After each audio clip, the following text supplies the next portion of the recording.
Hi everyone, welcome back to my YouTube channel. My name is Rosie and if you're new here, please do subscribe. So today I'm here with my husband because Hi. we are about to record a podcast episode and I wanted to record this as well as a video for my YouTube channel. So I'll be posting this the same day as the podcast goes out so that they're both on the same day. But basically, we're going to talk about pregnancy loss and infant loss for the next 4 weeks for the month of October. I'm going to get into that a little bit more with the podcast episode. So you're just here just to film. I'm not probably going to talk into the camera. It's more of like a video of a podcast. So anyway, subscribe if you are new here. I really hope you enjoy this episode and the next 3 episodes to come. I hope you learn something. I hope it opens your eyes a little bit to infant loss. But yeah, let's get into it.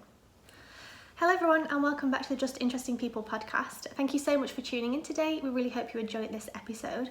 I'm going to pass over to Jeremy because he's going to explain a little bit about this special episode, why we're doing it, what we're talking about. So yeah, my name is Rosie by the way and I'm here with my husband and co-host Jeremy. Thank you guys for joining us once again. So we do special episode once in a while. We did one for Rosie, we did one for myself, we did one about the Black Lives Matter movement.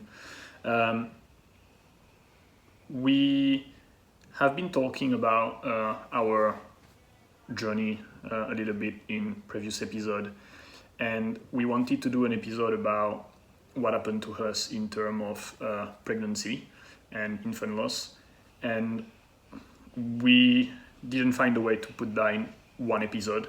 So for the month of October, we're going to be releasing 4 special episodes. So it's going to be like a series of 4 episodes. They're going to be going every Wednesday in October, and we're going to share our story about pregnancy and infant loss. So I'm going to let Rosie introduce a little bit more the subject, but yeah, this is a 4-week series, so stay with us and make sure you subscribe and you follow our podcast so you don't miss the next part. Thanks Jeremy. So basically October is Pregnancy and Infant Loss Awareness Month, and if you didn't know that, that's just some new information for you. And basically a miscarriage is the loss of a pregnancy during the first 23 weeks. I believe after that it's classed as stillbirth. And most miscarriages happen in the first 12 weeks. So obviously most women find out they're pregnant roughly between week 4 and week 6. Most miscarriages happen in the first 12 weeks. And that's why most people wait 3 months before telling everyone, is because usually the first trimester is uncertain. That's why usually people wait that long.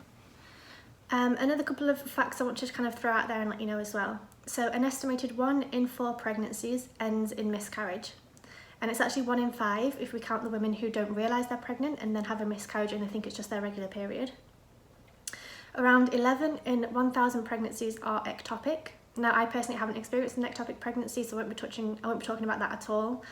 But that's just something, just another part of pregnancy that people don't really talk about and people don't really know about. I personally don't have first-hand experience, but it is something that happens.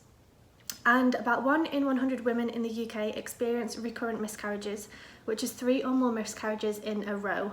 So that's just kind of some background and some information about miscarriage.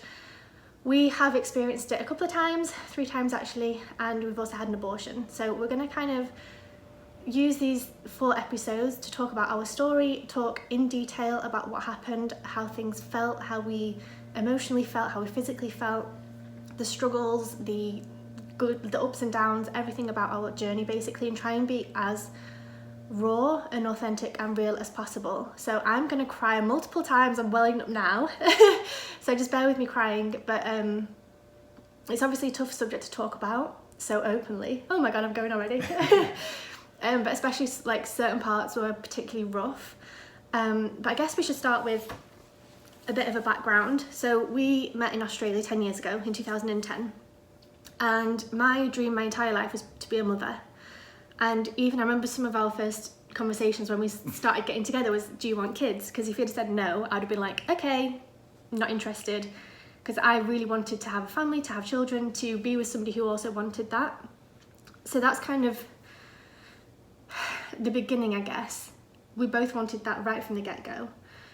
In 2015 we got married, 2016, we went on a honeymoon, and it was kind of after that we thought, okay, we're probably ready now to start trying. Yeah, and we bought an apartment in 2014, so we were like on the path of checking the boxes, and we both had a stable situation, we had a job and everything, so it felt right. It was the right time in our head. So we started trying.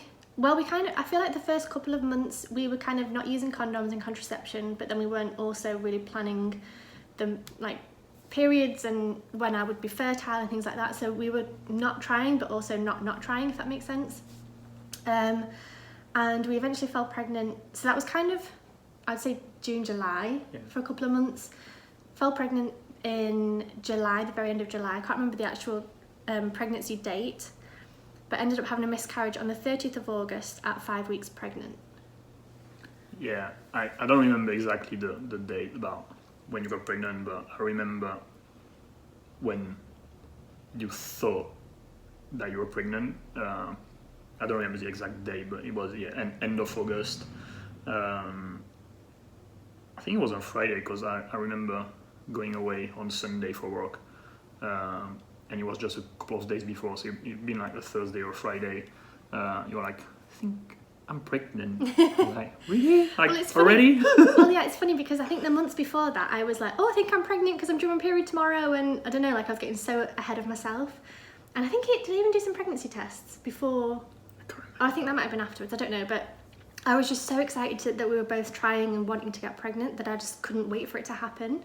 But also it was unexpected for me, I know, because like so many times you hear that it takes a while to get pregnant. A lot of people try for like months and sometimes years without, and we've just tried like a couple of times, and I was like, no, I can't be that quick, come on, like. Well, something else to mention as well is that I was on the pill, and I've had the thing in my arm, and I've had lots of different birth control since the age of about 15, 16, and I actually came off them. I really don't remember when, but definitely at least 3 or 4 years before we started trying, because I was like, I know that some people, if they're on the pill or contraception, whatever methods, for 10, 15 years, it can affect their fertility, and it can take them 2 or 3 years to get back into the flow of having periods regularly and to be able to get pregnant again. And I never wanted to be that person. So I think even before we got married, probably a couple of years into our relationship, I came off everything, and I thought, if I get pregnant, I get pregnant, it's fine, it's not a big deal, but I don't want to have to wait 2 years to get pregnant if I feel ready. So that's probably why as well we got pregnant quite easily, because I didn't have to come off any medication to be able to get back into my regular periods. I already had regular periods. And something else to mention, so like I said, I think May was probably when we stopped using condoms and things, and I think May, June, we just kind of had sex whenever we wanted to and didn't really think about it. But I think July actually was when I probably started thinking, oh, okay, I'd actually been tracking my periods on an app called Clue for a while. I think it's just good for everyone to know whether you want to get pregnant or not. It's good to know when you're due on, and you can plan in terms of pads and tampons and whatever else you want to plan for. So I've been doing that for a while, and I thought, oh, okay, well actually we may as well look at this data that I've kind of been collecting for the past year or so and figure out when I should be fertile. Anyway, ended up getting pregnant in July, and yeah, so like Jeremy said, a couple of days before the miscarriage, or before we found out I was pregnant, I just felt like sore boobs. I just kind of felt a bit groggy. I think the main thing for me was the sore boobs. I just kind of felt like they were heavy and very tender, and kind of just to touch them, it kind of felt like they were bruised almost. It's the only way I can really explain it. Like if you touch a bruise, it's kind of like that on my boobs. They felt super heavy in the mornings, and I kind of thought, oh, well, this is new, this is different, maybe this means I'm pregnant. And I remember like researching it, being, well, oh, I need to get closer to the mic. And I remember researching it and Googling it, being like, okay, what are the pregnancy symptoms? And, could this be it, or could this be something else? So that happened for a couple of days, and then we did the pregnancy test on Friday. Did I look at it before? I can't remember if... So we've done this 4 times now, it's hard to try and keep them all. Yeah, and that was 4 years ago, so... Yeah, it was also 4 years ago. Yeah, I remember when you did it. It's a small apartment anyway, so it's not like you were on the other side of the house. Yeah, I remember it was a Friday. We were like super excited. Yeah, like any, I guess, young couple that is trying to get pregnant, especially for the first time, and it's like, oh shit, we're gonna have a baby. Yeah. That was like the reaction, you know, like, oh my god. I remember like we spent the Saturday and everything like downloading books, looking for names. Like on the first like 48 hours, I was going away for work on a Sunday, and I remember I downloaded a bunch of books like Dad for Dummies. yeah, here we are, yeah. The French one, but I wasn't even yeah, like and a bunch of like application on the phone and names, book or application, stuff like that. It was like, all right, I'm pregnant, that's it. Let's get into it. It's funny as well though, because I've always thought about baby names, and I think I even had names on my phone for like a couple of years before that, so that wasn't anything new to me. A lot. Yeah, a lot. Like I've still got them. Who knows? Maybe one day. But yeah, so I had always been super excited about it, and especially girls' names. I've got like a list of 50. Boys' names I found impossible. But yeah, so that Friday, I'm pretty sure I cried. I mean, I must have done it, it's me. Yeah. And like Jeremy said, on the Saturday, we were like super excited about it, talking about it, like planning it. I'd probably downloaded an app by now, and I was kind of tracking like, oh, the baby's this big, and by next week this will happen, and oh my god, in 4 weeks they'll have fingernails, or Yeah. like and, it was. Oh, we're gonna be due in Yeah, we whatever. were going to be due. We were starting it's thinking gonna be about. I don't know, spring or summer, like whatever it is, and Yeah, we'd started thinking about where we'd give birth, where we'd put the baby, because we had a 1-bedroom apartment. So, okay, would we put our bed in the living room and then the baby could have the bedroom as their nursery, or would we have to move, or would, like, honestly, it just takes over your life. All of a sudden you find out you're pregnant and you're like, oh my God, there's a baby coming in 8 months by that point, because you've already had the month of your period in pregnancy and things. So we were straight in there, like everybody else though, like everybody else who yeah, gets it's just pregnant. super exciting, you know. Like, it's like a rush of adrenaline, like going through your body, and happiness. It's like, oh my god, this is happening, and how are we gonna do it? What are we gonna do? What like? Yeah, just everything. Yeah. And then Jeremy. Yeah. So I went. I had some business meeting at the beginning of the week. I've been going away for work a few times, normal. like once or twice a week. It was usually actually like just Once or twice a month. Not a week. yeah. But it was usually like back and forth in a day. I was not staying, like sleeping over like really often. And that was actually the first time, and probably the only time, that I was going away for like 3 or 4 days. I can't remember if it was 3 or 4, but it was more than one day. I had a few training I to think do. you came back on a Thursday. Yeah, so 4 days, yeah. And I left on Sunday afternoon because it was a It was pain in the ass far. to get whatever. Yeah. So yeah, I took the train on a Sunday afternoon. I remember reading, How to Be a Dad for Dummies in the train. Do you know what I remember as well? When you left the apartment, I got so sad and I cried. And I think I blamed it on pregnancy, hormones. But I don't know, like, I don't know now, in hindsight, if I knew something bad was going to happen. I don't know, but I remember when you left, I cried. And I never used to cry when you left. I just thought, all right, see you in a day or two. Like, it didn't really bother me. Like, obviously it upset me, but I wasn't crying. Yeah, no. Whereas this time I was crying, I was so emotional. I was like, oh my God, what am I going to do for 4 days without him? How am I going to do this? I don't know why it seemed like such a challenge, but I don't know.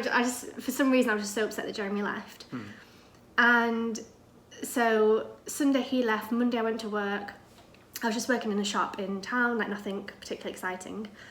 Actually, so what happened was, so Monday I was working for a lavender shop, and we sold lavender and soaps and all these kind of things, and they had 4 shops in the region that were kind of about an hour's drive each.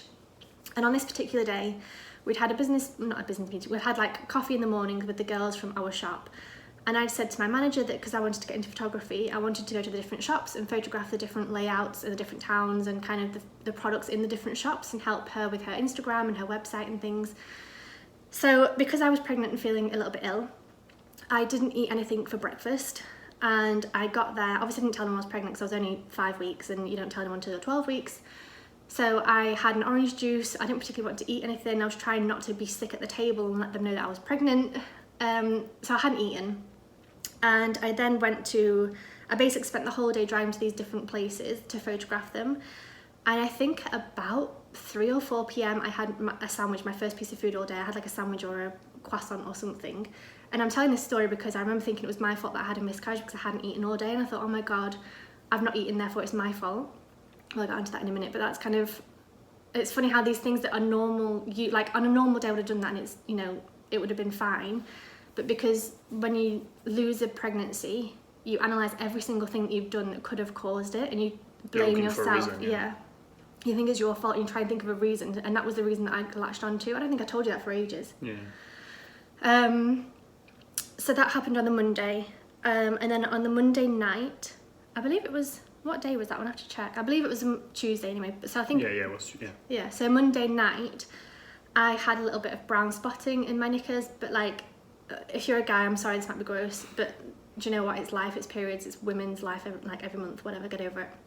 But if you're a woman, you probably know what I'm talking about. So before a period, you tend to get like brown, thick, well, I do anyway, brown, thick blood, mucousy stuff. Not every time, it kind of varies, but I got this and I kind of thought, oh, okay, well, I was, you know, I know I'm pregnant, so why am I getting this brown mucousy stuff? Maybe it's, I don't know. So I Googled it and I looked online, asked my best friend, asked Jeremy, told you about it. And I looked online, it said that it could be implantation bleeding, which happens between week 5 and 6, I believe, or 4 and 6 maybe. The embryo attaches to the uterus lining and it can cause some spotting. So I was told, well, I Googled it and my friend told me, I think Jeremy probably said, don't worry about it, it'll be fine, just, you know, wait and see how it is tomorrow. Were you worried at that point, or do you remember? Well, not really. I don't remember, to be honest. No. Because the thing is, so Jeremy was at this work thing, but he was spending all day working. And I was training people the whole day, so I barely had my phone with me. I was in a room with people, and so yeah. But then also, I remember the evenings and even lunchtimes and evenings, you would have dinner with these people as well. So you were pretty busy the whole time. Like I only really spoke to you maybe at 7 in the morning before you worked, maybe a 5-minute conversation at lunchtime, then at night time for maybe an hour while you were like in bed at the hotel. So obviously usually when Jeremy used to go away, we'd speak pretty regularly and he'd be texting me all day, be like, oh, I'm just doing this, just doing that, like updates. But I didn't really hear from him because he was super busy, which is obviously normal and that's fine. But woke up on the Tuesday morning in agony. And I would say that my periods, I do get period pain, but I feel like because I've had them now for 20 odd years, like, I don't know if I'm used to it, or I feel like they used to be worse when I was younger, when I was 15. I used to like lay on the sofa almost feeling sick from it and couldn't really walk and move. It was just awful. So either I've gotten used to it, but anyway, I woke up that day in worse pain than I usually would be with a period, so worse than just normal cramps. Went to the toilet and I think there was just more brown. I can't remember if there was loads of blood or if that started afterwards. I feel like there was probably a bit of blood actually. Yeah, I think so. I think there was when you called me, I remember you saying something about blood. But I think there was a bit, but not a whole lot. And then basically our doctors, you had to be like first come, first serve. So I walked straight to the doctors and stupidly decided to wear some beige linen trousers, which I remember. Because then as I was standing, so I got there like, say it opened at 8, I think I'd got there at like 7:15. I was like, it was early morning because I was driving to my meeting, I remember. So I was like keeping up to date, and I was on the phone actually with you at the doctor. I was like, I need to be the first person there. I can't let anybody else be there before me. I need to see what the hell is going on. Got there, had to wait 45 minutes outside. And at this point I was bleeding heavily, like I knew what was going on. I was crying, I was emotional, I was distraught, I was on my own, and especially because my friends lived about a half an hour drive away. So it wasn't as if I could call someone and be like, hey, come see me, I'm not well, kind of thing. Went into the doctors and had to sit and wait, and sitting whilst you're bleeding heavily in beige trousers is never fun. Had to then go into the doctors and talk to him. And I remember he was so blasé about it all. I was just crying and I couldn't speak, so I had Jeremy on speakerphone. Also, so we were living in France, I probably need to say that as well. And my French was conversational, I would say. Yeah, especially about that, you don't know I don't know how to technical terms about like, pregnancy. I've never talked about like bleeding and pregnancy and symptoms. How do you say miscarriage in French? Yeah, you no know idea. Yeah. So I was emotional anyway and I was crying. And I had the phone on speakerphone and Jeremy was basically translating what I was saying through my tears to the doctor. And he just seemed very blasé about it. I was like, well, you're having... What did he say? Do you remember? It was just like, oh, you're having a miscarriage, get over it, kind of thing. Yeah. Yeah, I don't know if this is normal in other countries, but he also put his fingers inside of me. And I know, basically I'm going to be super honest about everything that happened. Turn off now if you don't want to hear it, because the next episode is going to be even worse. But he put his fingers inside, which I kind of felt was weird. I don't know if that's a French thing or if that happens everywhere. he was like squeezing on my stomach and I guess trying to feel if there was a baby or a sac, and that was awful. I remember that. And he basically said, well, it sounds like you're having a miscarriage. And he was very matter of fact and very like, get over it kind of attitude. And I didn't feel particularly supported or anything. And he was like, okay, so you need to go to the scan people. Yeah, the lab. Yeah, the lab. Scan. I think I did blood tests. Did I? Oh, no. I think I did blood tests. And when I got there, they tried to scan me, but because I'd been for a wee that morning, because obviously I was bleeding, and I kept going to the toilet to try and keep wiping the mess away, basically. So I was wearing beige trousers, like I said, I didn't want to get everywhere, so I kept going to the toilet to wipe it all up. And they said, no, you need to drink lots of water and not go to the toilet. So I then had to sit there for maybe like an hour and a half or something, just drinking cups of water continuously, trying to fill my bladder, because basically when you're in early pregnancy, you need to have a full bladder to be able to see the embryo, if it's there or not. So I was there on my own, just crying my eyes out, didn't know what to do, what was happening. Jeremy wasn't there, my friends weren't there. And you actually called your auntie. Yeah, I called my auntie that lived half an hour away, and I told her, yeah, like, can you go check on Rosie? I'm hours and hours away. There's no way I can. Like, I didn't even have a car because I took the train, so I could not even just drive back or anything. I would have to take the train. The train was like 6 hours. I think it would have been like a taxi, a train, a taxi, a boat. Like it was, it was far. I would have been in Paris. I could have just take a train and come home in 3 hours, but I was like in the middle of fucking nowhere. Yeah. Like the most stupid place to have that happening. Like it would have literally taken me like at least 6 or 8 hours to get back, at least. Yeah, that was really hard because like I was like, do I go back? Do I just? It was complicated. I was like, all right.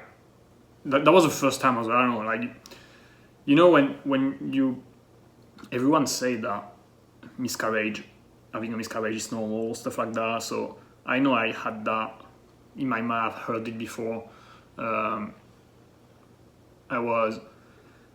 Do I go back? But I have no idea how long it's going to take me. But that also means that the work is not going to get done. And I was trying, okay, like, can someone like take over? I don't know, like a million things were rushing through my head. Well, remember, it's a really important contract as well. And I was like, no, stay there. Yeah, it's fine. and I was like, I don't know, it was so confusing. It's like, there's no right answer. I don't know, like now thinking about it, I think I should have go home because work is not that important, but it's not, I mean, it's easy to say now. I don't know, at the time I didn't come back. I called my auntie, she came to see you, she joined you at the lab scan place. Yeah. Yeah, and you had a scan there and they confirmed. Yeah, I had the scan, and again, this fat old man doctor just said, yep, there's no baby. Like, I just feel like, it's funny, I just feel like people who deal with that kind of thing should be women, because, or men at least have some sort of compassion, because it's my first time getting pregnant, my husband is not there, I'm in a different country from where I'm born, where my family is, my friends are half an hour away, and I've got your auntie, which I was close to your auntie, so yeah. That wasn't an issue, but it was just like, I just felt so, like, not alone, just like in trouble, and I just didn't, I don't know. Not supported. Yeah, and to have a man just kind of scan you and be like, yeah, there's nothing there, never mind, bye. Like, it was just so, I don't know, I just felt like we need to have women who deal with women issues, honestly. Anyway, that's a different topic for a different day. Had the scan, and obviously I knew what was happening, because by this point I was full on, like, heavy period. Yeah, he scanned, he said there's nothing there, go home and rest for 2 days. So at this point, I think I was supposed to be in work that afternoon, so I messaged her saying I can't come in for the next, I think I had 2 days off. Went home. Yeah, because you didn't tell her what happened, you just said I'm sick. I just said I'm sick, yeah. I can't come in. Yeah. And Gigi drove me home. She stayed for half an hour, but I know she had to get to work as well because she had a very important job, and she was very, very good, but I also think she found it very hard to deal with, because I think she's quite emotional, but she was trying to hide her emotions to try and make me feel happy. She was trying to make me laugh and things and be like, oh, it's fine, you'll get pregnant again, don't worry about it, and which is nice. I think that's probably what I would say had I not been through something like this. So she did her best, but I just basically then sat on the sofa for 2 days crying, trying to be okay, I guess. And it's hard because then when you speak to people, they're like, oh, well, you know, at least you can get pregnant, and at least it happened early, and, you know, at least it happened at 5 weeks rather than at 8 weeks, or, you know, next time you'll be fine, you'll have a healthy baby, or all these different things. I know it's people trying to comfort you, but at the same time, it's just the worst thing you want to hear. It's like, I don't give a fuck, like, I've got, you know, I'm having a miscarriage now, it doesn't matter about the next time. And I remember actually going to the toilet, and like wiping, and it's awful because you just think, oh my god, that's the baby that I'd planned the names for. I'd thought about where I was going to give birth. We'd thought about, you know, the apartment. We'd thought about clothes and like what we would do and all these different things. And like, obviously when you're on a heavy period, you go to the toilet a lot to keep it clean and wiped up and everything. And I just remember every time I went there, I'd just sob on the toilet crying, thinking, oh my god, this is the baby that I always dreamed of having that is not now here. So that was super hard. I remember having to stay strong for Jeremy, just being like, no, stay at work, it's fine, because it's a super important thing. Like, I've had the miscarriage now anyway. If you come home, it's not going to change anything. You'll be here in 2 days anyway by the time you get here. Like, it's not, you know, there's nothing you could have done anyway. It was too late. Like, you know, you coming home wouldn't have stopped it from happening. Yeah. Could I be here for you? Well, it's just that. I don't know. Yeah, I mean, yeah, there's no, I don't know. I've always wondered if that was the right thing to do or not. But it was at the time, and that's fine. Yeah, I mean, That's it's fine. Yeah, it is what it is, but yeah, like this miscarriage affected me way less than it did you, for multiple reasons. First, well, physically I was not pregnant, so physically it was, you know, and so I didn't feel like anything for a start.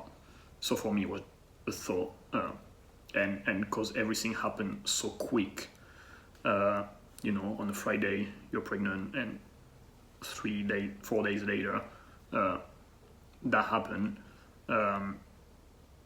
because I was aware I didn't see how much in pain you were, and how affected by it you were, and also I really remember that I've heard it so many times that miscarriage is normal to have a miscarriage. Like, a lot of people have it.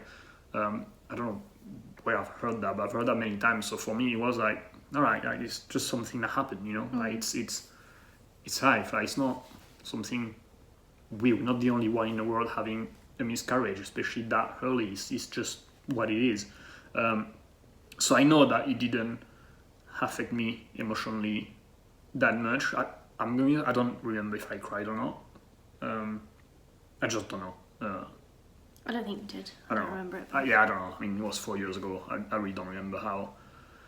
I remember, like, being in my meeting, and I told them, like, my wife is sick. If she rings me, I'm gonna pick up. I'll step out, pick up. I remember that, and I remember you called me a couple of times. I tried so hard not to. Yeah, no, but that's things I remember, and I remember, like, I was not. It doesn't matter if I cry, but I remember I was not well for the meeting. I was like, I was speaking, I was doing my thing, and I was like, I'd rather be really somewhere else than with you guys. Like, I really don't give a crap about that right now. Mm-hmm. But I also knew that it would take me 8 hours to come back. And I was like, by now, like, if I leave now, I'm going to be back on, you know, Wednesday for lunch, or because it was no train in the afternoon or whatever. So I might as well wait 24 hours and just do my job, and, you know, that's it, and get over it. I remember the thought about going back or no was like back and forth, like a fucking ping pong game in my head. But yeah, after also, I've been always pretty good at hiding my emotions and burying them deep and stuff like that. So that happened is shit, but I'll be alright, kind of thing. Yeah. That's how I deal. That's how I've dealt with emotion my whole life. So yeah, it's interesting you said about, like, you always heard that miscarriages happen, because even though you hear about it, you never think it's going to happen to you. Yeah, like me telling you guys now, if you're listening, 1 in 4 pregnancies ends in miscarriage. You know that as a fact. Like, I'm telling you that as a fact. But the next time you get pregnant, you're just going to assume like we did and like everybody else does, oh, in 9 months we're going to have a baby. It's just like, you never think it's going to happen to you. And I say that after everything we've been through, when I hear people saying, are we going to have a baby? No, you're pregnant. Yeah. now that I really make a difference between being pregnant and having a baby. When I remember, like on the first, this time, we're like, we're going to have a baby. No, we're pregnant. Now I know that. Yeah. But yeah, that's something now.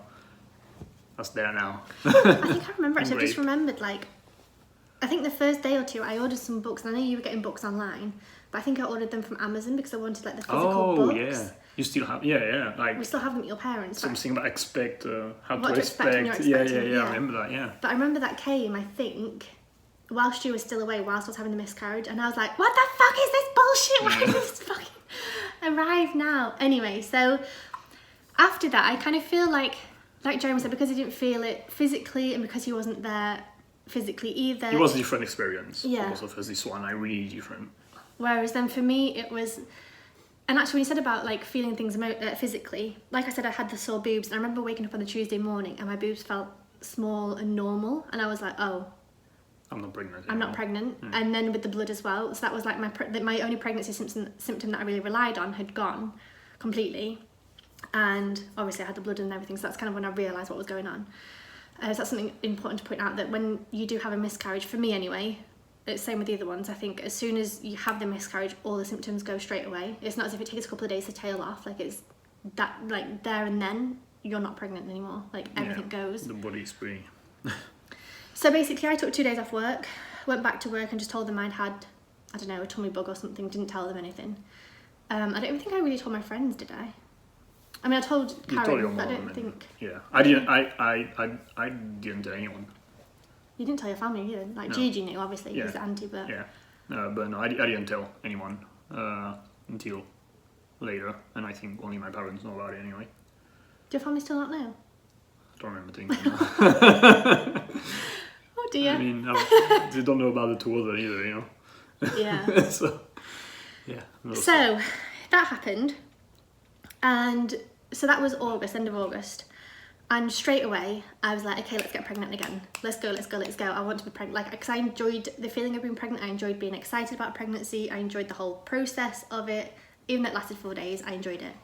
So from then on, in September, October, and then November was when I got pregnant again. But for those 2-3 months, I was on Clue, and I was like, okay, I'm fertile these days, like we need to have sex, we need to crack on with it. Like I remember actually, I don't think we've tried the straight away in September. I remember. Do you not think?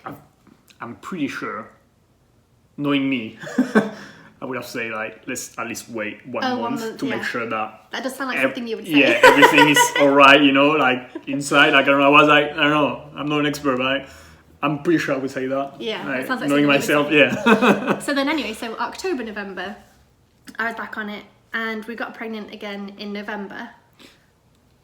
Do you think psychologically, like looking back at it, we tried too quickly? Like I know, like honestly, like I said, it didn't affect me that much.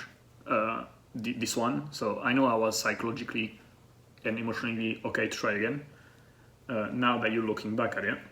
Well, I remember. So we tried October, November. Let's say we got pregnant in November, but before I found out I was pregnant, I said to you, and I remember saying this: if I'm not pregnant this month, let's leave it a couple of months. I don't think I'm over the first one. Do you remember me saying that? Yeah. Now you say that, yeah, I do. So we tried again in September, October, November. Got pregnant in November, around the middle of the month. Yeah. We went to your parents for your birthday, and I don't think I knew I was pregnant yet, but I thought I could have been because we'd been trying on the right days and the right times. Yeah. And when I go to your parents, I drink a lot.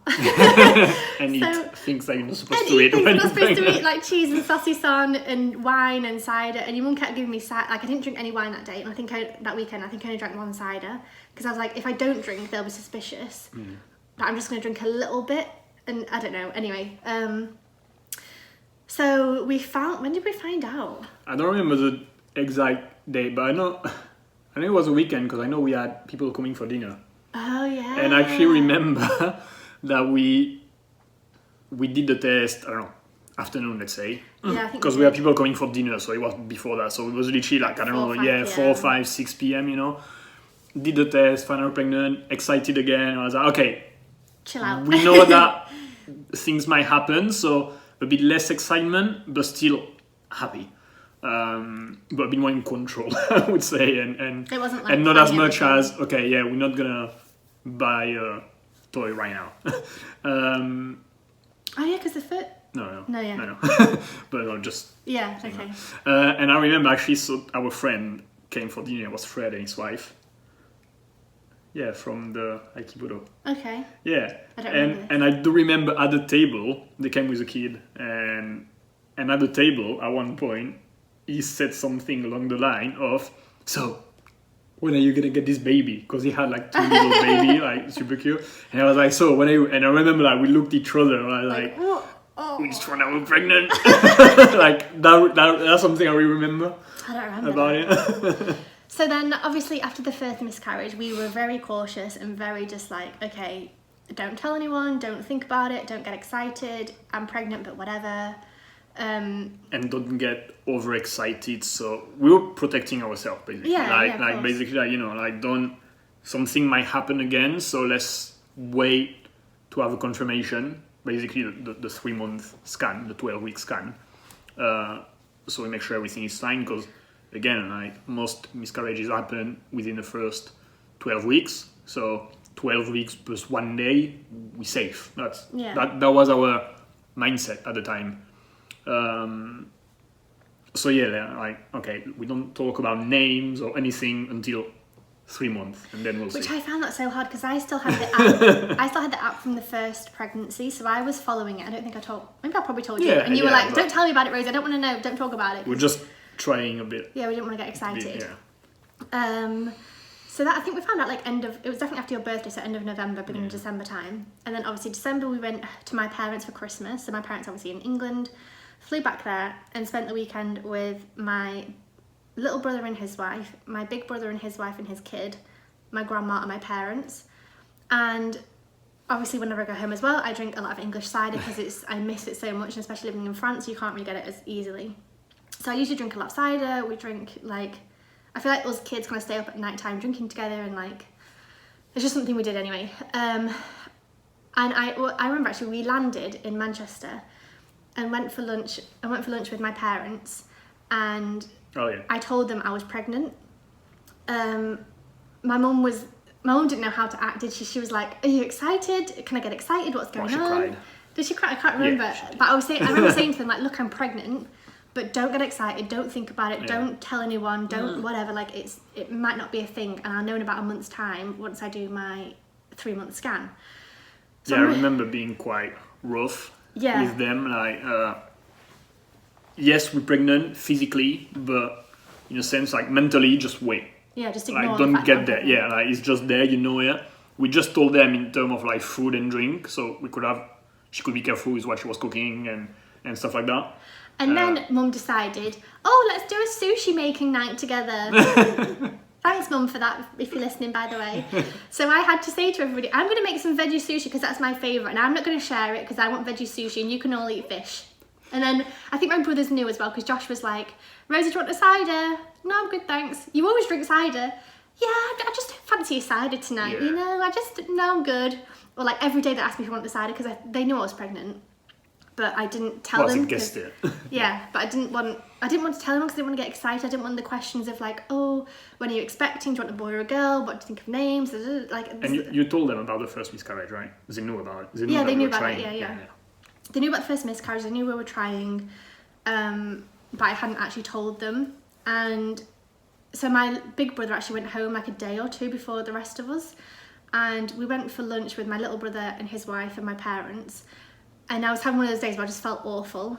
And we sat there for dinner, and I was just like, oh my God, I can't even. Yeah, they were laughing. I couldn't look at the food. I couldn't smell the food. I just had to eat nothing. I drank water. I think that was it. And then the food came, and I was just like, literally like having to turn away from them. And little brother was like, "Are you okay, Rosie? Do you feel a little bit sick, maybe? Not morning sick, but just a little bit ill." And I was like, "Oh, fuck you." I was like, "Obviously, you know I'm pregnant." Whatever. I'm not going to clarify anything until we've had the scan, because I didn't want people to get excited. And obviously when you tell someone you're pregnant as well, you get the whole conversation. I didn't want the whole week to be talking about the pregnancy and then to have a miscarriage. I didn't want that to be the Christmas. I wanted to have a Christmas just being there without being not without being pregnant, but kind of without that being the subject of conversation for the whole time. Yeah. So I told my little brother, but I said to him, don't think about it, don't anything, just whatever, I'm pregnant. Yeah, I feel like shit right now. But I'll tell you soon, because I think I had the scan like the 5th or 10th or something of January. It was pretty early on. Was it? No, was it 3 months? No, it was actually around between the 15th and the 20th. Because I remember we told my parents like 22nd, you know. So this was like 3.5 years ago, guys. Our dates were a little bit off. So that was the Christmas. Obviously, I think they all knew, and I just didn't tell them. Went back. Did we see your family that Christmas? No. I don't think we did, because I didn't. No, we went back later in January and we told them. Yeah. So actually, as well, over Christmas, Jeremy's best friend Aurelie, who they kind of class each other as like brother and sister. They grew up together. Their parents are best friends. They're best friends. Basically, brother and sister. She told her family that she was pregnant on Christmas Day, and that was like her Christmas gift to them. So there was like a month apart between us, which is important for the next episode later on when we get into that. So they were pregnant. We had the 3-month scan. Yeah. And also like in January, I think it was, I can't remember if it was a few days before the scan or after the scan, but we had some friend coming for dinner as well. Well, that was when we were 3 months, because we told them. Yeah. That we invited them around. We hadn't seen them basically for 3 months because whenever we see them, we drink a lot. Actually, we literally for New Year's Eve, we literally stayed at home together. Yeah. I drank some like fake apple. We would have cider. seen someone. It would have been weird that Rosie wasn't drinking, so we literally didn't even celebrate New Year this year. I was like, all right, we're just staying home. We celebrated. Nothing. We just but I mean, We tried to have nibbles. I remember. So we used to do this thing of having like little nibbly bits, but then it was like, okay, well, I can't have pate, I can't have saucisson, I can't have salmon, raw salmon, I can't have this, I can't have this is shit. We got back into a restaurant, but it was like, oh my god, you have to explain to someone I'm pregnant and I can't have this, that, and the other. So we just stayed at home. Yeah. Anyway, I had the 3-month scan, and they heard the heartbeat, and everything was fine. And I remember that moment. I was crying, wasn't I? I got so emotional, because that's all I've ever dreamed of, was going to hospitals and having the scan and listening to the baby's heartbeat. And seeing the little blur thing that you can't even make out what it is. And so then after that we were like, oh shit. Okay, it's happening. This time we're having a baby. Yeah. But it was weird, because like I said, so with the first one, we thought we were going to have a baby. Got super excited within the first 3 days, and then it all fell apart. So this time, for 3 months, I told myself, I'm not pregnant, I'm not pregnant, I'm not pregnant. I just feel like shit. I have sore boobs, I don't have a period, I'm pregnant, but I'm not pregnant, basically. So then to go from convincing yourself that you're not pregnant to then having to go into, oh, I am pregnant, and actually everything is okay, was quite a hard transition. And it was weird to try and balance the like emotions and the thoughts behind it all, and be like, okay, so now I have to actually take care of myself. Like, I was taking care of myself. Like, I didn't drink alcohol, like I said. I didn't eat certain foods. I was very careful, but it was now like, okay, now I can start to enjoy pregnancy, and I can look more. Because I think even though I had the app, I would look at what was going on, but not in much detail. And I definitely wouldn't talk to you about it, because we were both kind of like, don't talk about it, ignore it, it's not happening. So then from that point, I was like, oh my god, now I can get excited about it. We can talk about names again. We can look at the app again. We had some friends come over for dinner. Once I was 3 months pregnant, and we were going to tell them that we were 3 months pregnant. They turned up.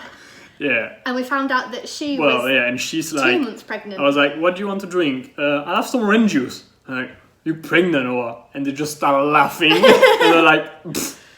I was like, no way. We just did a test an hour ago. We're not supposed to tell you, but oh god, well, here we are. We're pregnant as well. Yeah. And so, like I said, we avoided them. So second friend pregnant at the same time. But we avoided them for like November, December, January. 3 months, not normal. Because we were like, if we see them and I'm not drinking alcohol, they'll guess. And because we wanted to protect ourselves, we didn't want anyone to guess before. I mean, I kind of didn't mind my brothers guessing, but I didn't want friends knowing. So I kind of avoid, like, whenever I saw my friends actually in X as well, I would have to drive there, so it's a half-an-hour drive, and sometimes I'd have a glass of wine and drive home anyway. But this, like, for about 3 months, I would only have an orange juice and be like, oh no, I'm driving, I've got work tomorrow morning, so I don't want to drink, blah, blah, blah. Which usually wouldn't have stopped me, but for some reason no one's like realised. Yeah. Anyway, told them that we were pregnant, and they were as well.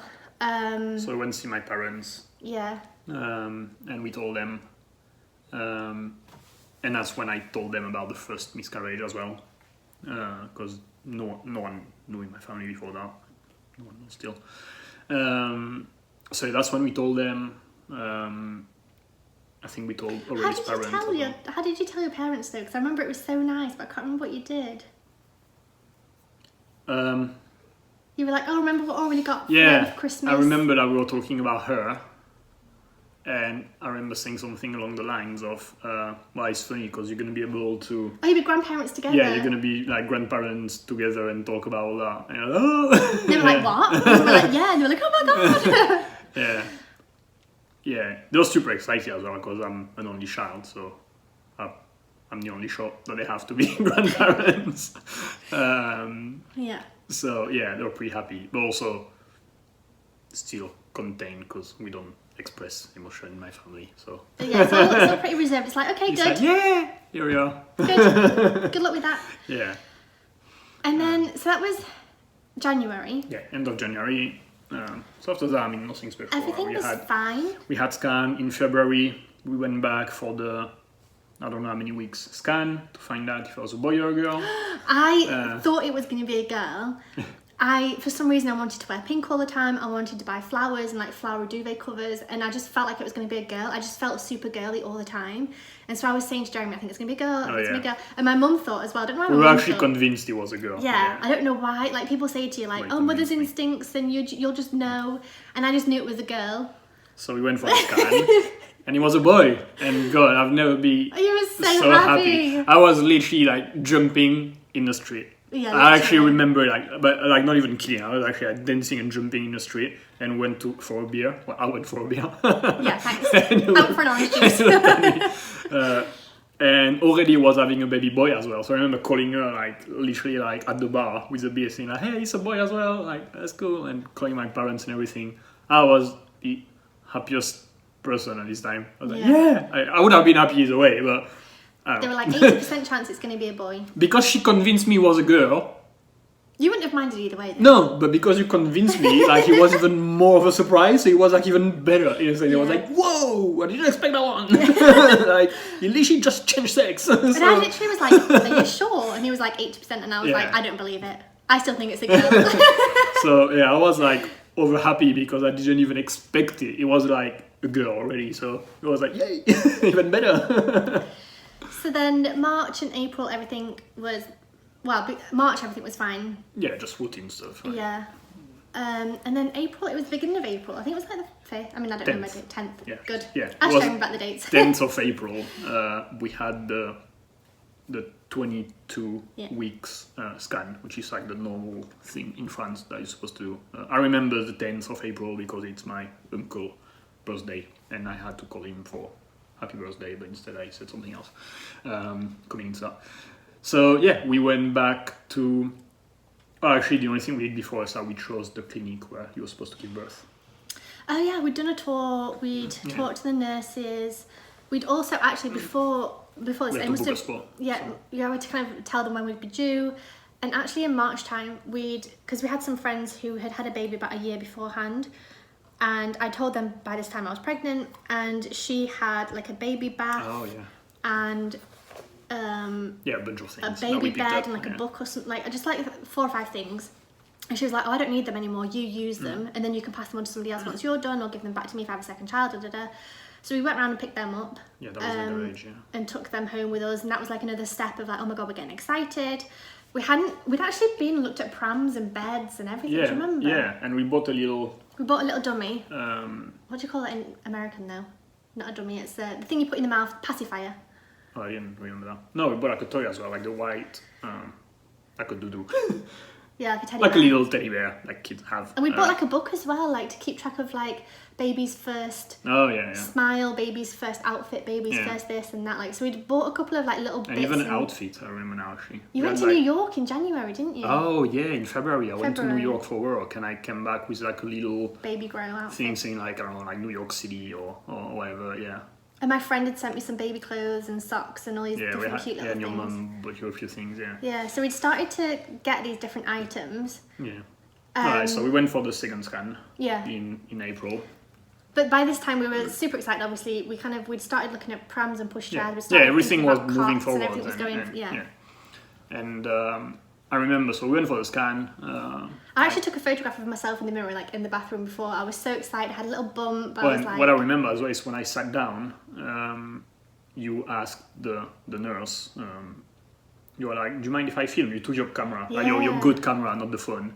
And you were like, "Do you mind if I film it?" And she was like, "No, I've got a lot of like measurements and things." Because the 22 weeks scan is where they actually check everything. It was quite long.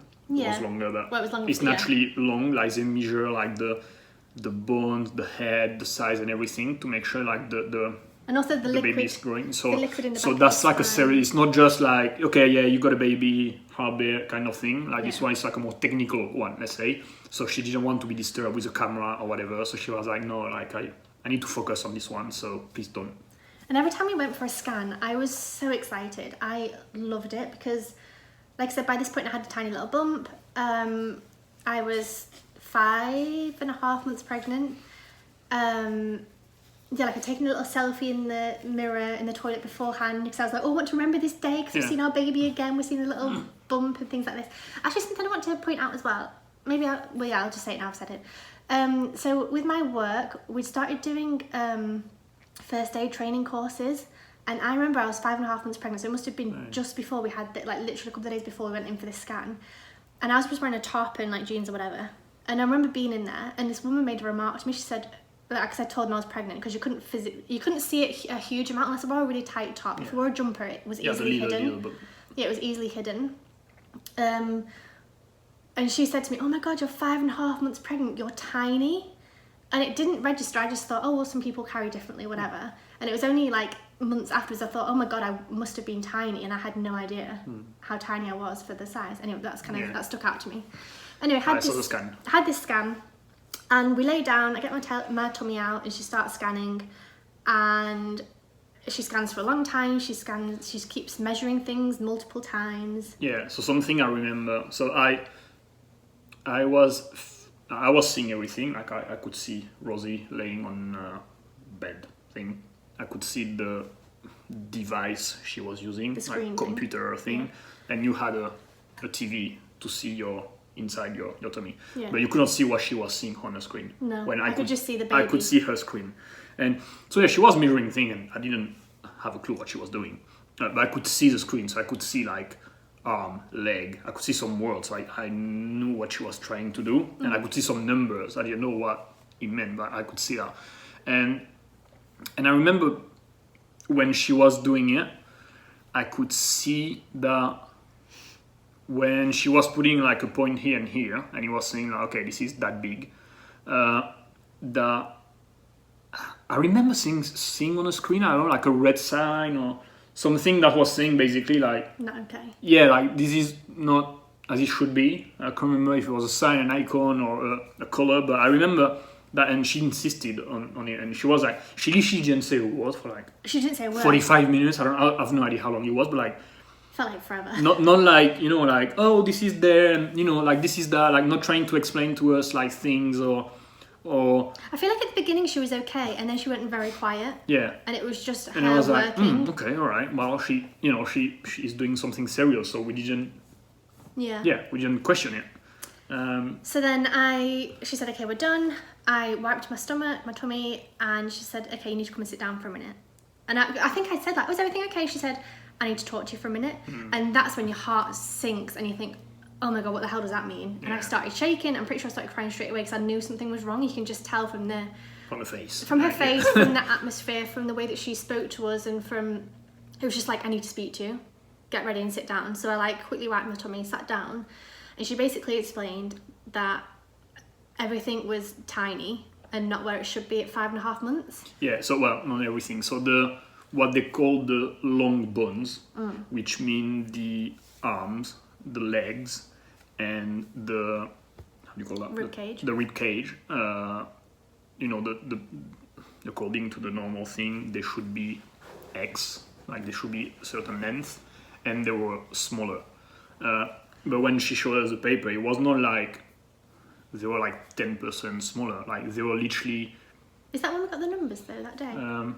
No, but she said, I remember she said saying like they're really small, She's not just very- like small, you know, like they were like She said abnormally small. She said it seems very serious. They're very small. Basically, you need to be worried. This is not normal. There's something wrong. Yeah, basically, and is what. so she wrote a bunch of things on a paper.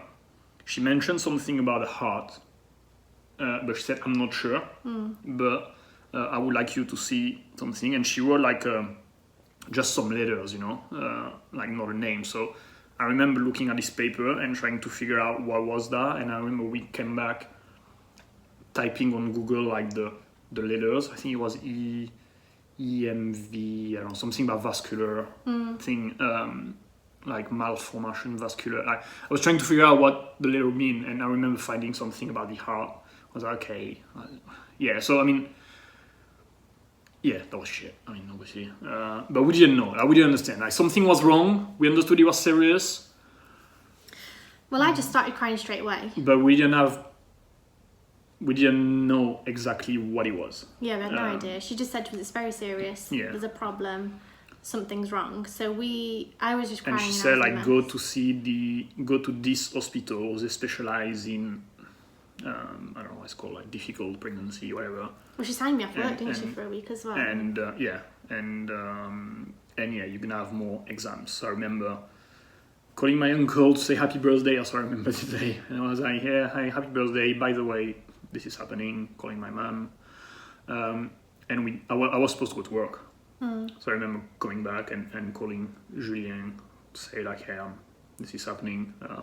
I'm not coming. I'll let you know. You've actually had to tell everyone. Yeah, I had to call your mom. I had to call everyone. Yeah, I just couldn't talk. Yeah, you were crying, and I literally had to call I don't know how many people to tell them. But the thing is, I had to call people to say something is wrong, but I don't even know what. Like, so it was like, yeah, just be prepared for something. Yeah.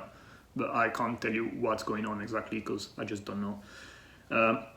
And then everything went pretty quickly. So that was about the 10th of April. And we took an appointment, I think, the day after to use the place, or a couple of days after. Everything was really quick after that. We went to this hospital in France, in Marseille, where they deal with difficult pregnancy. Everything was super efficient over there. We were taken care of. We had like another scan with another doctor. He measured everything again, and I think that's when we. Oh yeah, so when we saw the thing, this is something about fingers. Well, no, because we went back to England at one point between that, didn't we? No, that was after. That's when we had to take the decision. Oh. We had. Because I was there for my birthday, wasn't I? 15th of April with Karen. Oh yeah. Oh no, we didn't yeah. Know, we didn't know. No, yeah, no. Actually, yeah, we went back to England. So basically, this happened on the 10th. My birthday was on the 15th, and we'd already planned to go back to England to see my best friend and my little brother. And I remember at the doctor's, she was like, you should go and have a week or what. I think we must have gone for a scan. And they were like, okay, we need to discuss this with the medical professions. We have a meeting every week. We're going to discuss this case because it's very special. It's very different. Yeah. So we're going to discuss this and we will see you next week anyway. So we're not going to see you for a week. You've already got your flights booked to go and see your best friend and your brother. So we flew over and spent a week with them, and that was the weirdest time because it was like, I'm pregnant, but we had a problem. We didn't quite know how serious it was. They'd mentioned abortions, but not really, and it was kind of all very wishy-washy as to what was actually happening, and we didn't have a final answer. We just knew something was wrong and that I might not be able to have a pregnant. The baby might die. I might have the baby might die. I might have an abortion. Everything might be fine. We just had no idea what was going on really. Yeah, it was unclear. So we went back home, spent some time with them. We took some pictures, I remember. Yeah, we went on like a beach and took some pictures, and I remember actually my best friend Karen, she's the only one who felt my baby kicking apart from Jeremy. Mm-hmm. We stayed at hers for a couple of days, and I was laying in bed one day and I was like, do you want to feel baby kicking? And she was like, yeah, okay. So she came over and like put a hand on my tummy and felt him kicking. That was really special, wasn't it? Yeah, that was really nice. She's supposed to be the godmother as well. Yeah, she's supposed to be godmother, yeah. Well, she is. She is still. And we also stayed at my brother's. And I remember he was kicking one night, and or one morning or something, I kind of wanted Ollie to feel it, but it was really low down, and I was like, oh, it might be awkward if Ollie puts his hand like underneath my jeans kind of thing. It might be weird for my little brother to do that, but I remember like wanting him to feel it. But Karen's the only person who ever felt the baby kicking apart from you. Yeah. And that was super special. It was really nice just to get away and to try and, because this is the thing, so between the first scan, the second scan, and then being in England, we were kind of researching and really in our heads, not knowing what was going on. Like, we were just so confused. Yeah, we were like reading and googling, like, okay, so we knew he had like small arms, small legs, and a heart condition. That's why we knew. We didn't know how serious, but so we looked on like forums and we spent all our days googling. We found a bunch of things that seemed serious, and we're like, okay, well, there's that, it could be that, but they didn't say he had that. Yeah.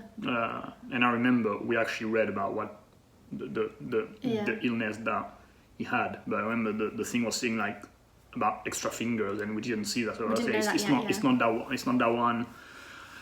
Yeah, whatever. We came back and went to this hospital. Yeah. When do you want to stop this episode? Just so I know. Let's carry on. Okay. Let me know. So we went to the hospital and we had the scan. No, so basically we went back and they'd said, okay, we've had this serious conversation. We need to do more tests to know what it is. We think it might be something. We're not entirely sure. You need to see a cardiologist who's going to look at the heart. You need to see this person who's going to look at that. You need to look at this person. You need to go and see lots of different doctors, basically. So when it's funny because it seems like we'd get to the hospital, our appointment would be at like 2. We'd maybe get there at like 1 to be there early, and then we wouldn't see them. It felt like waiting for 6 hours sometimes. Yeah, a long time. Like we'd have to wait for hours and hours and hours and hours and hours in the waiting room, waiting to be seen. And at the same time knowing that there's something wrong and you need to see someone now, you're like, tell me what's wrong, give me the answers. But you just have to sit and wait, and then you could be passed between doctor and doctor and doctor. And it was funny because at some point I just felt like I was like a pin, what's that called? Like a pin doll thing, like just being poked and prodded all the time. Like it didn't matter what I felt. Like it was just like, okay, we're now gonna get some blood tests, we're now gonna poke and prod you here, we're now gonna do this test and that test. And I felt like I was just like a walking womb that everyone could test on. Like it was weird. So we ended up, so should we talk about when we saw the thing? Yeah, so we had this first scan, well, this scan at this new place. Yeah. And this was like the big hospital. Was like an expert, and the guy measured everything again. He was talking a bit more, so he was saying, yeah, this is small. And I remember on the screen, like when you see in the movies the stuff, like it's not like a TV, right? You can't really see properly. But I do remember seeing his hands. And I do remember counting fingers. And I was like, what? Wait, what? And I was like counting 6 fingers. Yeah. And I was looking at Rosie, I was like, can you... I felt like it was a dream, honestly. It didn't feel real. I was like, can you see the same? Like, I was like, I don't want to interrupt the doctor, so I didn't ask. But I was like, all right, I'm either really terrible at this or there's really something weird here. And this is the thing as well, though. When he's scanning me, so our baby used to wriggle all the time. For all of the appointments, he would wriggle, wouldn't he? And it was really hard for them to get any clear pictures of him. So rather than just sleeping the whole time, he would be punching and kicking and moving. So he'd be like, okay, you need to breathe really slowly and try not to move your stomach up and down so I can get the right photograph. Like a good shot. So he would like press down. I'd have to basically not breathe for a minute while he like got the shot of the hand. And then it'd be a big picture of the hand. I remember laying in bed, looking over to my left to the screen, and I'd be going 1, 2, 3, 4, 5, 6. Yeah. 1 minute. 1, 2, 3, 4, 5, 6. I don't know how many times I counted. Let's count the other way. Let's count from left to right. Let's count from right to left. And I was like, is this? That was the most confusing thing ever. Honestly. I had no idea what was going on. What the fuck is that? Yeah, literally thought it was an alien or something like. It was so weird, honestly. But honestly, it felt like. It felt like a joke. It was. I was like, what? Like it's just. It made zero sense. It kind of felt like a dream. It kind of felt like a joke. It kind of felt like I was watching a movie. It felt like a really out of body experience, as if like I was watching somebody else do this. That it was like a joke for a TV show, or like it just didn't make sense to us at all. We had no idea what was going on. Yeah, super confusing. So the guy eventually stopped scanning. We sit down and he said he basically confirmed everything that the previous doctor said. So bones are shorter. There is an issue with the heart. So you're gonna have to see a cardiologist for that. to go a bit deeper into it, and there are 6 fingers. I thought, okay, so we know how to count. We saw that. We didn't make it up. It was okay. So based on all those assumptions, it could be that, but we need to have a little bit more info about the heart. And he said you're gonna see a genetician. So yeah, he told us that the illness could be, they didn't guarantee at the beginning, they said it could be something called Ellis Van Creveld, EVC syndrome. So at least we could look into it. It was the first time seeing that for him, so I remember they Googled it and stuff like that to try to find some papers because they didn't know. I think they basically had a database where they put in the symptoms of the baby. So it's small bones, 6 fingers, problem with the heart, problem with the lungs, but the head was the normal size, was basically the symptoms of what was going on. And I think they basically put all those into a database and found... And he's telling you it could be that. Yeah, they found this Ellis Van Creveld. Yeah, but it's not like Down syndrome, you know, that people know about it. Like this is like a super rare stuff. So he said, it was their first time seeing it. They've never seen it before. And then he said, we'll get back to you with more information as soon as we have them. I remember we saw the genetician guy on the same time, and he told us, okay, we're going to be able to do some tests. He told us about genetic chromosome and that's about family history. Who's had cancer and who's had diabetes. Trying to like a map of our chromosome to understand and stuff like that. So a lot of like being studied basically and stuff like that. But I remember this at the second scan. So this guy, the doctor, were really clear, was like, this is super serious. It's not good at all, and we might have to consider stopping the pregnancy. I remember him very, very clear with us and not bullshitting us, and he's like, we'll help you through everything. But yeah, he was like ultimately it's your choice, but it seems like we're going to have to do it. He's saying like, it's up to you, but you'll have the support. It's okay, and we'll give you all the information you need. But it was really clear, and he didn't want us to like have like false hope or whatever. Yeah, he was really good. I remember like he said it in a really human way.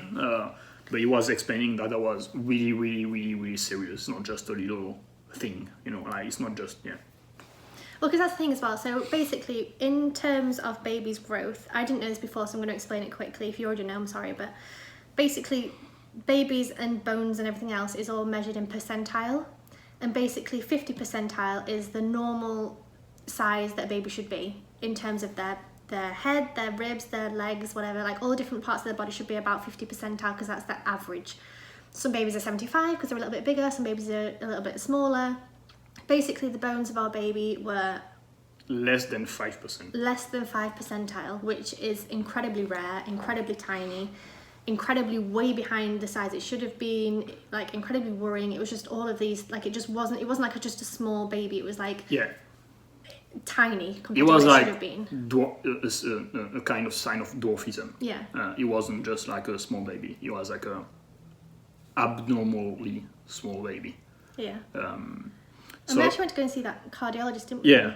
I think we went on the same day on the evening. We went like super late, like 7 or 8 p.m. Like he stayed longer at the office for us. Because I think they rang him and said, look, we've got this really, really severe case. They need to know what's going on ASAP. Because the thing is, with pregnancy as well, the longer you leave it, so the more pregnant you are. And you kind of want to get this done ASAP, because we found out at 22 weeks and then went away for 2 weeks. So that was about 24, this one. Because we went to England for about 2 weeks. So that was about 24-ish. Yeah. So we went to see... No, we went to England for a week. Oh, 10 days. Well, okay. So we went to see the cardiologist, and he obviously focused on the heart. He scanned it for a long time, listening to the heartbeat. Checking all different angles. Putting colours in it, like this thing, like... He was checking the blood flow as well, wasn't he? Like the blood flow, like, red, blue and red and everything, like... And he explained it really well, like, he talked a lot while he was doing it, explaining what he was doing and everything. And basically, at the end, we found out that...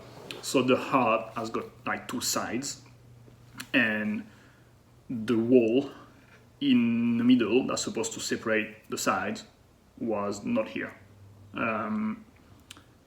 and that's one of the symptoms of this syndrome.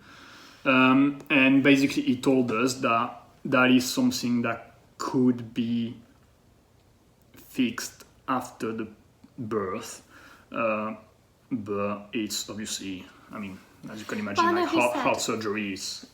He said this is something that if we carried on with the pregnancy and we gave birth to this baby, they would have to do this operation in the first 2 years of his life. And it's a pretty fatal and dangerous surgery because obviously it's heart surgery and it was quite a big thing. It wasn't just to, I don't know the different things of heart surgery, but he said it's a very difficult surgery. It would be very hard. It would be really hard for you guys to sit in the hospital and wait for your child to go through surgery and come back, and it's not even guaranteed. A lot of children who have this surgery die from it because it's very serious. It's not like just a little thing, like I don't know, you go and you patch and whatever. It was like a really, really serious thing. And he made it very clear to us, didn't he? He was very... Yeah, he was really honest, Like, the doctors that I loved the most were the ones that actually explained everything very, very honestly, very, very bluntly, but also very... Humanly, yeah. Rather than, you're having a miscarriage, get over it. Like, it was very much like, okay, this is very serious and I'm so sorry, this must be awful for you. I feel so sorry for you, but I just need to be really honest and tell you everything that's happening. And it was so good to have that because it gave us the information that we needed to be able to proceed then with our decisions and everything else that came afterwards, because had they just kind of sugarcoated it or said it quickly or whatever, you don't then have the full information to be able to make an informed decision.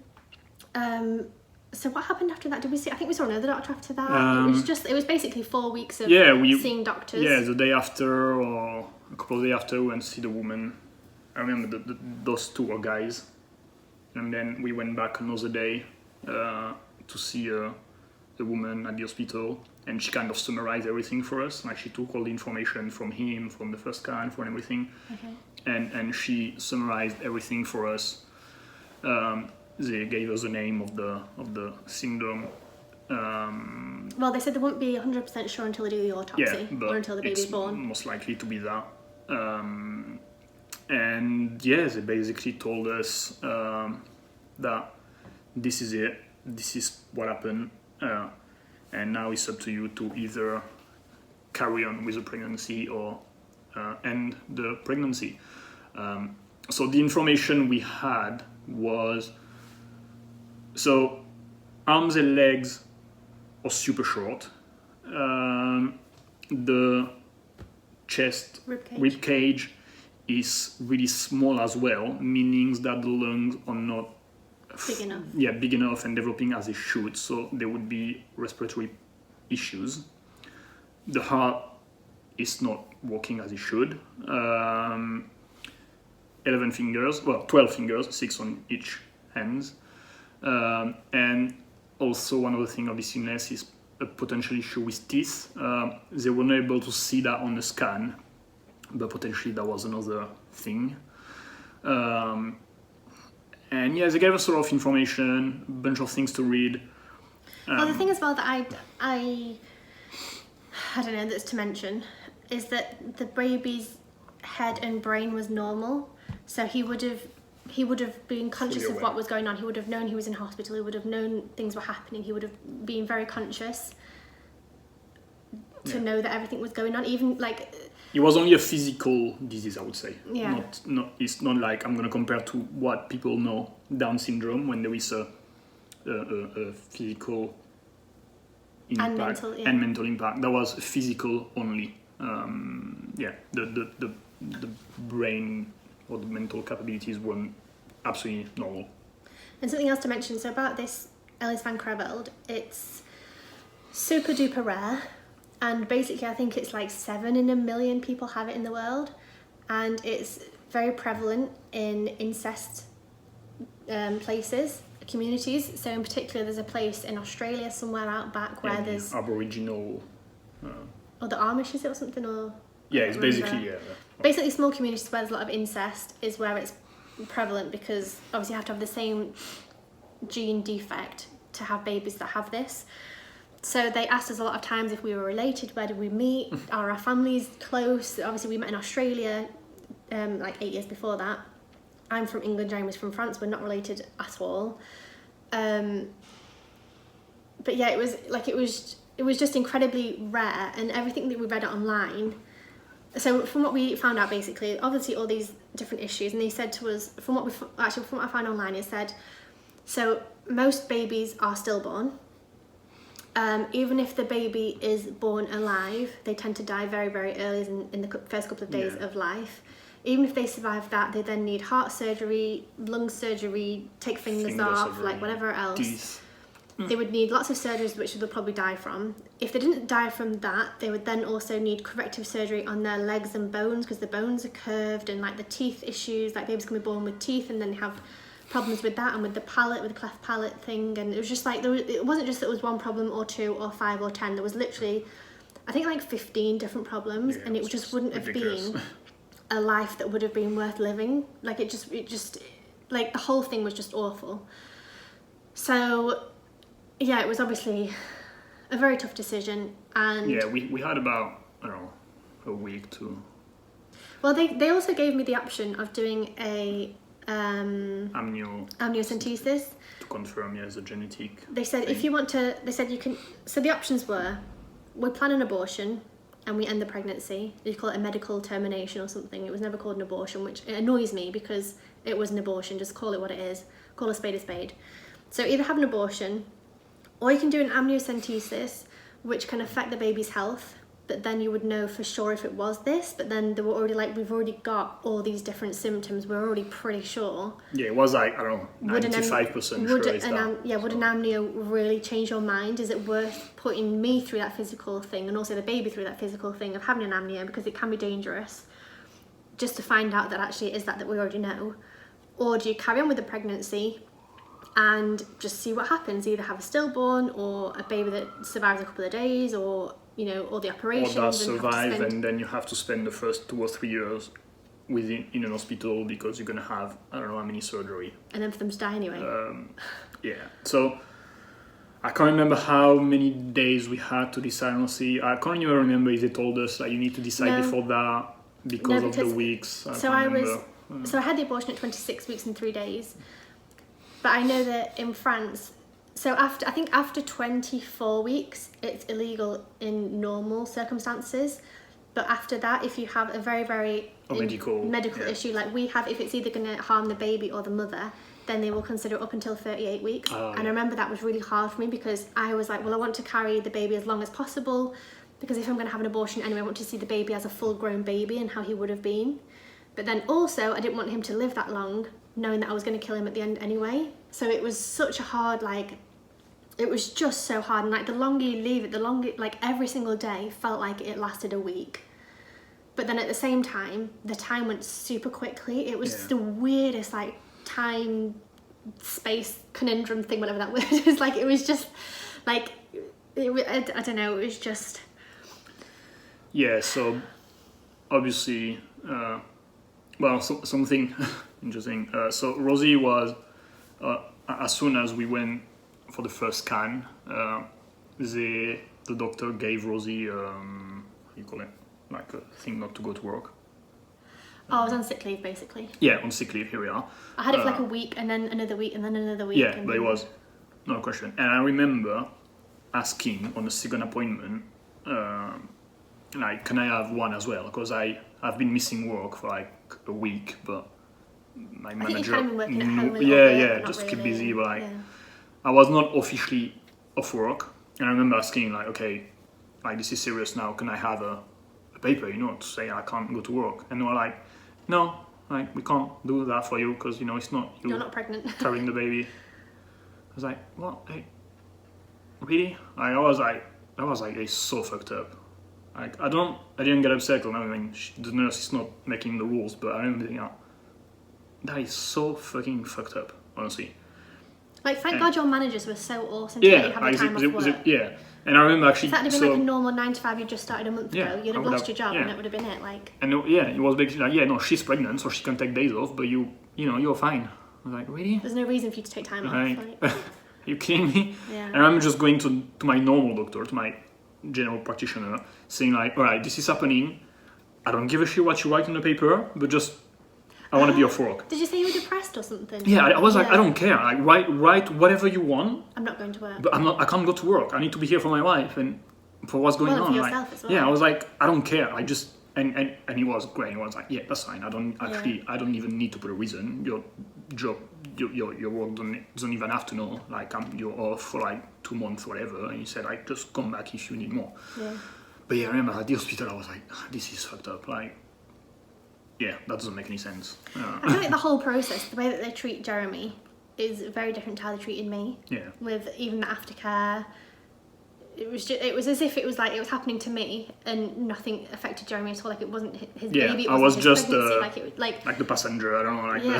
Whereas for me, the whole time I was like even I said at the beginning, we're pregnant. I would always say we're pregnant. It was never I'm pregnant. Yeah. I was like, we're pregnant, and like I was just a driver, you know, like for them. Like, I was like the guy coming to the test and everything, but I was alright. Like, it was not happening to me. It was happening to her. That was really confusing. Yeah, I don't remember how many days it took to decide, but I mean, we obviously talked to our parents, to a couple of people, or many. I think in a way, I don't know how many days it took, but we both knew pretty quickly that we were gonna end the pregnancy. Like, It definitely took me longer. Yeah. No, but I know that you and my mum were pretty vocal about the fact that we should end the pregnancy. Yeah, like, I made up my mind pretty quickly. Just everything didn't add up, and I was like, this is just, for me, I think this is the right thing to do. In my head, my thought process was, now I remember we had a conversation in the park one day, and I remember something saying, like, if he was like Down, like, it's not because we're gonna have a baby with health issues that I want to stop the pregnancy. Like, it would be Down syndrome, I would have kept it. The thing was that even if we say that we're gonna go through and we're gonna carry on the pregnancy, the odds of having a baby that would stay alive and grow as an adult were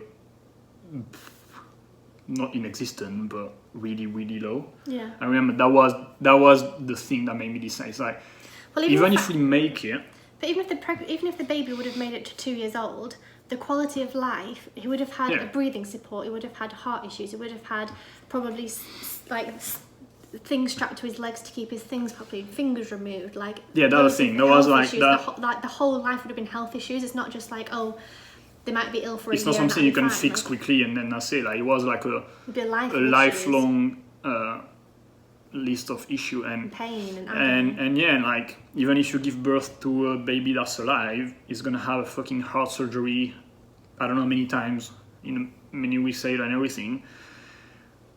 And I felt like that was just not right to put the baby through all that. I remember also selfishly thinking, I don't know if I could deal with it.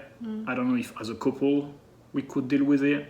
Like, being like 2, 3, 4 years in the hospital, looking at your, you know, like, just when you have like a friend going for a surgery because he broke his arm, like, you're worried about it. Like, when you're someone I care about. So imagine like your own baby, your first one as well, don't know about her, but having a heart surgery and like super serious stuff. I don't know how are we gonna handle that, like, at all. Like, yeah, it was all those things that, if you put it like, you know, together, it was like, as hard as it is, I think that's the right thing to do. I think for me, like, the only thing I wanted to do was to see my baby alive. That was literally the only thing I wanted to do. And I would have done anything for that to be the case. And to be pregnant a bit longer now as well. Yeah, I loved being pregnant so much. I just loved the feeling of it. I loved experiencing it. I loved telling people I was pregnant. I just loved the whole thing. So I would have done anything to see him alive, honestly. And I used to think about him being born and crying and breastfeed. I really wanted to breastfeed. That's something I've always wanted to do.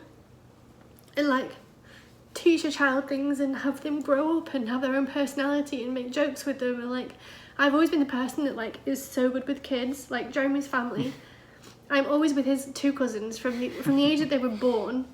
Well, Alex was 4, but I would rather be playing with them in the garden than sit and have an adult conversation. Yeah, I play with them the whole time rather than having an adult conversation. Like, I just love kids. I love being with them. So I so badly wanted to give birth, to have a baby that was breastfeeding, to, you know, buy all the clothes and have all the cute things and just be a mum. That's all I ever wanted in life. Like I said at the beginning, like, that was my dream in life, was to be a mum and to have kids and have a family. So to be put in this situation where it's like, do I take the selfish route where I give birth to this baby even though he's going to be in agony and pain and have to have surgeries? Or do I do the not selfish thing and not put him through that? And that, honestly, I can't explain how hard of a decision that is for anybody to make about anyone who goes through anything like this. I wouldn't wish it on my worst enemy. I wouldn't wish it on anybody. It's just the hardest decision. Yeah. To want something so badly and know that you're ending your own child's life that you've wanted for years. So it was the hardest decision ever. And I don't question it now, but I remember I did do for a while, like, what would have happened if we just carried on? Would he have been okay? Would he have had surgeries? Would he still be alive today? Like, we have no idea. Yeah. And I think that's the hardest part for me, is the not knowing what would have happened.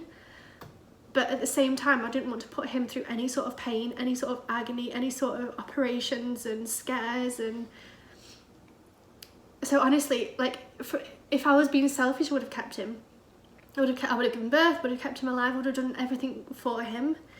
But I had to be not selfish and think of him and think of his pain and his needs and put him first. That's where the decision was made, basically. I know one thing also that went through my mind was I thought at the time I'd rather take the decision now and end it now, rather than see him. That's, I think, where we're different. Rather than seeing and then having him die after a week. I felt, that's really personal, that would have been worse. I don't know if I would have been able to deal with it, because you make it to the end and then still it would have been taken away from me. And I remember having that. I don't know if I will be able to deal with that. See, that's hard, because then at the same time I was like, but at least I would have seen him alive. I would have seen his eyes open. I would have seen him breathing and crying and breastfeeding, and you would have had all these experiences. Yeah. But then also it means you'd have more to lose and more to remember. I remember being pregnant, but I never saw him alive. So I don't remember his cry. I don't remember his smile. I don't remember his eyes. I don't remember all these things because it never happened. So it's kind of like you'd have more to lose as well. I remember that was in a process. I can't remember how long it took us to actually take the decision, but one day we did right. So we decided to take the pregnancy, and we had to go to the hospital to sign the papers. And I know for me that was the hardest thing, because I had to sign the paper to basically kill my child, and to this day that's still there.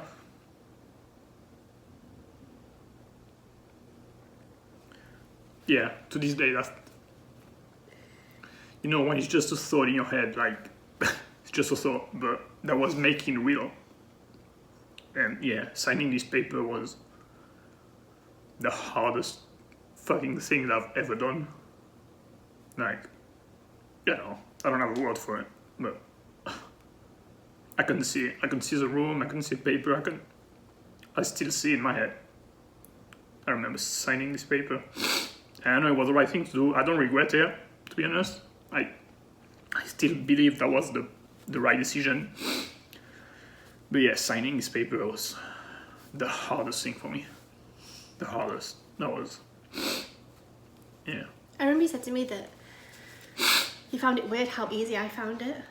Like how just quickly I signed it. I think you were like, God, I thought you'd be in there for like 20 minutes like crying and not doing it. But I think that by that point, like I'd already made that decision.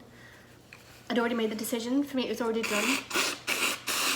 So signing that paper was just another like formality. A formality, yeah, because we'd already seen genetic people. We'd been to a heart doctor. We'd been to this doctor, that doctor. I've been poked and prodded so many times. It was just sign a paper. Okay, fine, I'll sign a paper. Whatever. It's just like to me that wasn't a huge. I know it was. That's the thing. It's so different for both of us as well. And that's why I'm telling the story with Jeremy, because my experience of all of this is entirely different to Jeremy's. Even though we went through the same thing, our experiences are completely different, and things that stand out to me stand out differently to Jeremy, and it's. Yeah, because obviously I didn't have all the physical things me, so I have a whole different experience. But yeah, signing this paper was honestly the worst. The second worst thing. But yeah, that was. I mean, talking about taking fucking hard decision. You know, like after that, I can tell you that taking decision is easy in a sense. Can I talk about something I've just remembered? Something nice. Yeah. So I can't remember what week I was, but I started feeling the baby kicking. And I was so happy because at the beginning it kind of feels like butterflies a little bit, and I've heard people say that before and I didn't quite know what that meant, but you kind of feel kicks and you're a bit not sure if it's that or if it's just your gut giving you a bit of a hard time. But then I started feeling it kicking on a regular basis, and I would press my hand into my stomach and like feel him kicking. And the day that Jeremy felt it was one of my favourite days ever. Because I was like, I've been trying to get Jeremy to feel it for a couple of days, and I was like, you should be able to feel it. You can feel it. Oh yeah, he didn't Jeremy. want to. Yeah, he was never moving. Yeah, and I was like, Jeremy, like, so I'd put his hand on my stomach and really press it down and be like, okay, he just kicked. Did you feel it? And he'd be like, no, I didn't feel it. And it was on for a couple of days. And the day that you felt it kicking, oh my God, I cried. I was so happy. I was like, yes, we're in this together now. Like, you're part of it. Because I felt like before then, because I didn't really show much either. Because like I said, the baby was tiny. So even at 5.5 months, I didn't barely look pregnant. That was such a nice moment for me when you felt him kicking. I just wanted to bring that. I don't know. I just remembered it. Made it be real. Yeah. So I guess that's the end for this episode. Yeah. We're gonna stop it here. But yeah, basically we signed the paper to stop the pregnancy and have the abortion. So then the next step was to get the appointment for that and to proceed. I remember we planned it for the 5th actually, for the 5th. I think it was a Wednesday. And then they said actually there's an opening on Monday. Yeah, we did it on Wednesday. Oh, so we planned it for the 5th on the Friday then. And they said actually there's an opening, there's a cancellation or something on the Wednesday, do you want to do it then? And we were just like, yeah, okay, let's just so get we it had done. the appointment for the 3rd of May. It was a Wednesday, 3rd of May 2017 now, yeah. So yeah, we'll go through that in the next episode, because it's going to be another long and emotional one. Just to let you know, I'm going to be very raw, a bit like with the miscarriage that I had earlier. I'm just going to talk about everything that happened, the feelings, the things that happened, how much blood there was, all the rest of it. So it's actually it feels like therapy going through this. But it's so nice. I feel like people talk about miscarriage and infant loss in a very, very surface level way, yeah. And you don't often hear like actually how much blood there was, or actually what it physically felt like, or how, I don't know. Anyway, so I'm going to be very raw and very real and try and say exactly what happened. So please stay tuned for next week's episode. I think it's going to be really eye-opening, really great as well for our friends and family to listen to, because a lot of them don't really know exactly what happened in terms of on the day and afterwards. So if you made it this far, well done. Yeah, thank you for listening. Sorry about all the crying. Alone. And yeah, we'll carry on next week. Thank you for tuning in again. Make sure you hit follow, subscribe, so you don't miss the next 3 episodes. But yeah, we're gonna focus the next one on the abortion and the aftermath. Here we are. What I would like to do as well is leave some links in the show notes, some abortion support groups and miscarriage support groups, because this happens all the time to women on a daily basis and it needs to be talked about more. So we'll try and leave some links down below that might be helpful if you know someone or if you're going through any of this yourself. You're not alone, we love you. and we'll be back next week with a new episode for part 2. Yeah, we'll see you next week. Bye. So thank you for watching this video. That was super emotionally charged, but it was good to talk about it. So like I said in the podcast, next episode will be next week. We're going to talk about part 2 of the story, where we actually talk about the abortion, what actually happened, and also the aftermath in terms of depression and getting back to work and moving away and all that good stuff. So make sure you subscribe for more videos so you don't miss the next one. Give this video a thumbs up if you want to support me, because this is scary as heck to put this on YouTube with everyone watching and all the abortion laws and everything. Yeah, everyone judging abortion people. So make sure you give it a thumbs up. Share it with somebody who might be going through this, who might want to feel supported and feel like they're not alone, because I definitely felt alone throughout this whole process.